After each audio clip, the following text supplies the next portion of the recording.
Dear student, class 10th का जो प्रश्नावली 11.1 है उसके क्वेश्चन नंबर 7 को ध्यान से देखिए। त्रिज्या 12 सेंटीमीटर वाले एक वृत्त की कोई जीवा केंद्र पर 120 डिग्री का कोण अंतरित करती है। संगत वृत्तखंड का क्षेत्रफल ज्ञात कीजिए। यानी जो माइनर सेगमेंट है उसका एरिया आपको फाइंड आउट करना है। एक वृत्त है, एक सर्कल है जिसकी रेडियस यानी त्रिज्या 12 सेंटीमीटर है और वृत्त की कोई जीवा यानी कॉर्ड जो एंगल बनाती है सेंटर पे वो 120 बनाती है। ठीक है, वृत्त की एक जीवा है जो सेंटर पे 120 का कोण बनाती है, यानी थीटा की वैल्यू 120 है, आर की वैल्यू 12 सेंटीमीटर है। तो संगत वृत्तखंड का क्षेत्रफल आपको ज्ञात करना है। ठीक है, पाई की वैल्यू 3.14 लेनी है, √3 की वैल्यू 1.73 का प्रयोग करना है। ठीक है, चलो तो डियर स्टूडेंट, बोर्ड एग्जाम में आपको कैसे लिख के आना है वो देखिए ध्यान से। सबसे पहले क्वेश्चन नंबर 7 है, एक्सरसाइज 11.1 का दिया है गिवन। ठीक है, इंग्लिश में क्या लिखते हो, गिवन लिखते हो, दिया है। अब देखिए क्वेश्चन में क्या दिया है कि त्रिज्या 12 सेंटीमीटर वाले एक वृत्त की कोई जीवा केंद्र पर 120 का कोण बनाती है। ठीक है, तो त्रिज्या दिया है, आप लिख सकते हैं शॉर्ट मतलब सीक्वेंस में बिल्कुल। वृत्त की त्रिज्या बोर्ड एग्जाम में कैसे लिख के आना वो एकदम बेसिक फॉर्मेट में आपको लिखवा रहा हूँ जिससे आपके फुल मार्क्स मिले। वृत्त की त्रिज्या r इक्वल टू 12 सेंटीमीटर है और उसके बाद त्रिज्या खंड का कोण,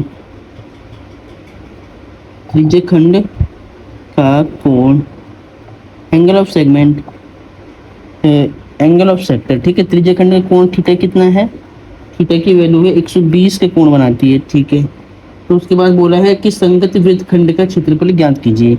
पाई की वैल्यू आपको लेनी है 3.14 एंड √3 की वैल्यू आपको रखनी है 1.73। ठीक है, और आपको निकालना क्या है, वृत्तखंड का क्षेत्रफल,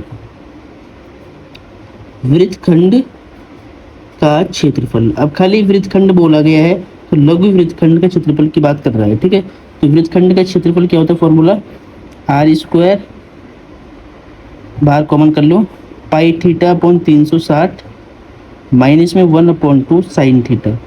ठीक है, तो फॉर्मूला ये होता है वृत्तखंड के क्षेत्रफल का। r², r की वैल्यू कितनी, 12, 12 का स्क्वायर, पाई की वैल्यू कितनी लेनी है 3.14, थीटा की वैल्यू 120 लेनी है और 360 सेम है, माइनस 1/2 साइन थीटा, थीटा कितना 120, साइन 120 डिग्री। ठीक है, 12 का स्क्वायर 144 हो जाएगा, 144, 0 से 0 कट हो गया, 12 के 12, 12 3 36। ठीक है, तो कितना होगा 3.14 अपॉन में 3 माइनस 1/2 इंटू साइन 120। तो साइन 120 की वैल्यू आपको डायरेक्ट याद करनी है, √3/2 होता है। ठीक है, बना कैसे इसके बारे में आप 11th क्लास में सीखेंगे। ठीक है, तो साइन 120 कितना होता है, √3/2 होता है। ठीक है, अब देखिए 144।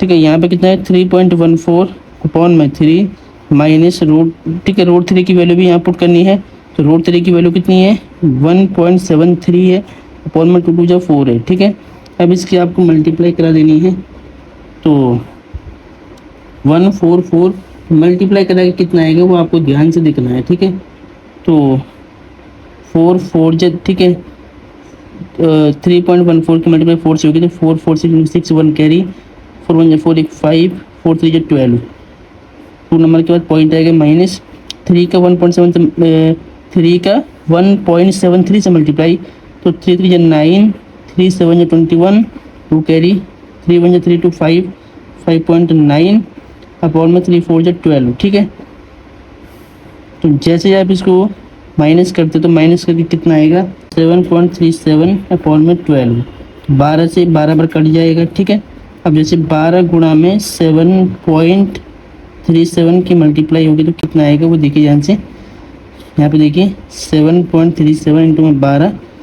2 से 2 नंबर के बाद यहाँ पे आएगा, तो यानी इसको मल्टीप्लाई करा के आएगा 88.44 सेंटीमीटर स्क्वायर। तो डियर स्टूडेंट, इस क्वेश्चन को इस प्रकार से आपको सॉल्व करना था। सॉल्यूशन आपको ध्यान से देखना है, मल्टीप्लाई कैलकुलेशन आपको बिल्कुल केयरफुली करनी है। ठीक है,